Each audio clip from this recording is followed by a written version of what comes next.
tukianzia Kinshasa, DRC.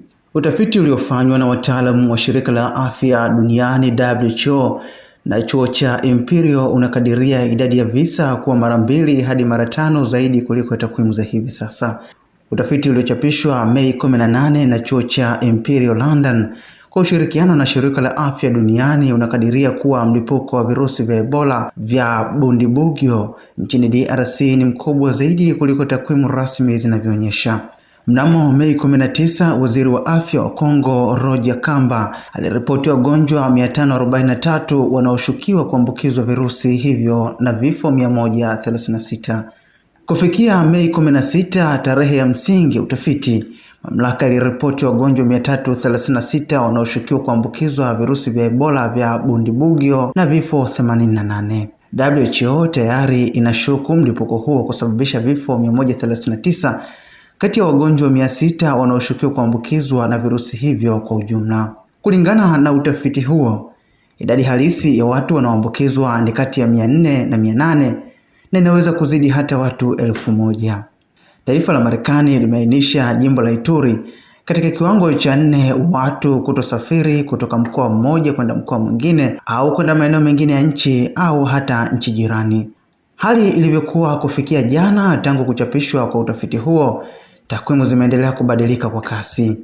Katika mkutano wa waandishi wa habari uliofanyika Mei 19, waziri Roger Kamba alitoa takwimu za hivi karibuni. Visa 543 vilivyotambuliwa katika jamii, vifo 136, wagonjwa 69 walio katika vituo vya matibabu kwa sasa na visa 32 vilivyothibitishwa na vipimo vya maabara katika taasisi ya kitaifa ya utafiti wa biomedical. Waziri alifafanua kwamba takwimu hizi zinatokana na uchunguzi wa kina. Hivi si visa vya Ebola vilivyothibitishwa, lakini visa vinavyoshukiwa vilivyotambuliwa kulingana na dalili zinazoendana na ugonjwa huo. Maeneo 4 ya afya sasa yameathiriwa huko Ituri, Mongwalu, Bunia, Rwampara na Niakunde. Butembo na Goma pia zimeongezwa kwenye orodha. Utafiti huu umeandaliwa na timu ya kimataifa, watafiti kutoka chuo cha Imperial London, programu ya dharura ya afya ya WHO huko Geneva, WHO Uganda, WHO DRC, Wizara ya Afya ya Uganda na taasisi za kitaifa za afya ya umma DRC. Chuo cha Imperial ni mojawapo ya taasisi maarufu zaidi duniani katika uundaji wa mifumo ya mlipuko. Wakati wa janga la Uviko 19, kazi yake iliwahi kuchochea maamuzi ya serikali kadhaa. Hitimisho kuu limeundwa kwa uangalifu. Kufikia Mei 17, kati ya visa 400 na 800 vya ugonjwa wa virusi vya Bundibugyo vilivyoweza kuripotiwa nchini DRC. Watafiti wanabainisha kuwa takwimu zinazozidi 1000 haziwezi kutengwa kutokana na data zinazopatikana wakati huo. Kinachoongeza uzito katika safu hii ni kwamba mbinu 2 huru za hesabu hufikia matokeo sawa. Njia ya kwanza ikiwa ni huanza na ishara rahisi. Wagonjwa 2 kutoka Ituri waligunduliwa Kampala, Uganda. Watafiti wanalinganisha hali hii na data ya watu waliotangamana na wagonjwa hao katika vivuko vya mpaka kati ya DRC na Uganda. Huko Ituri, takriban wasafiri 1871 huvuka mipaka hii kila siku kuingia Uganda. Kulingana na hili, wanakadiriwa idadi inawezekana kufikia kwa visa nchini DRC kuwa kati ya 235 na 470 kulingana na dirisha la utambuzi lililotumika. Njia ya pili, kuanzia vifo 88 vinavyoshukiwa kuripotiwa kufikia Mei 16, vilivyochukuliwa kuwa ni vya kuaminika zaidi kuliko idadi ya visa kwa sababu ya vifo vigumu kupunguza kuliko mtu mgonjwa aliyebaki nyumbani.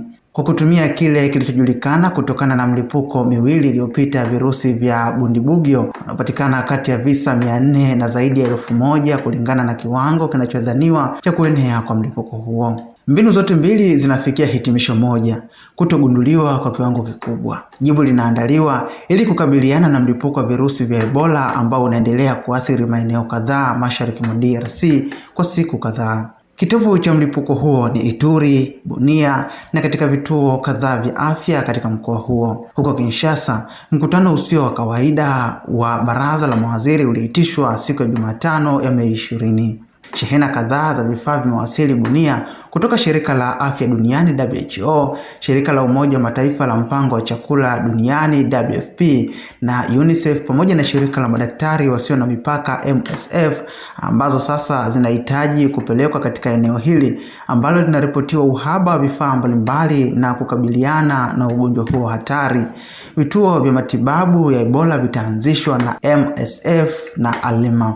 Marekani imetangaza ufadhili wa kliniki 50 nchini DRC na Uganda ambazo zitasimamiwa na washirika wa afya na kuwawezesha kwa ajili ya upimaji wa wagonjwa kulingana na dharura na kutengwa. Katika mkoa wa Ituri, mamlaka zinatoa wito kufuatia hatua za kinga: kunawa mikono mara kwa mara, kutowagusa wagonjwa, watu waliofariki kutokana na ugonjwa huo, na zaidi ya yote kuepuka kuenea kwa uvumi. Kama shule na masoko vitaendelea kuwa wazi, udhibiti umewekwa kama vile ukaguzi wa hali joto.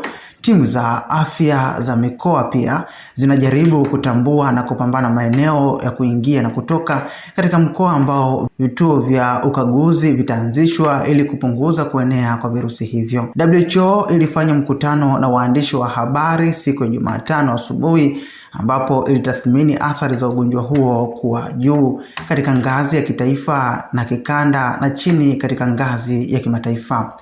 WHO ilitoa taarifa mpya ya kikanda kuhusu mlipuko huo. Dr. Tedros Adhanom, wakati wa taarifa ya vyombo vya habari, alieleza wasiwasi wake kuhusu kuenea kwa kasi kwa ugonjwa huo mashariki mwa DRC, eneo ambalo watu wamehama mara kwa mara katika miezi ya hivi karibuni. Tedros ameongeza kuwa eneo hilo ni gumu sana, huku kuingia na kutoka kwa watu kukiongeza hatari ya maambukizi ya virusi.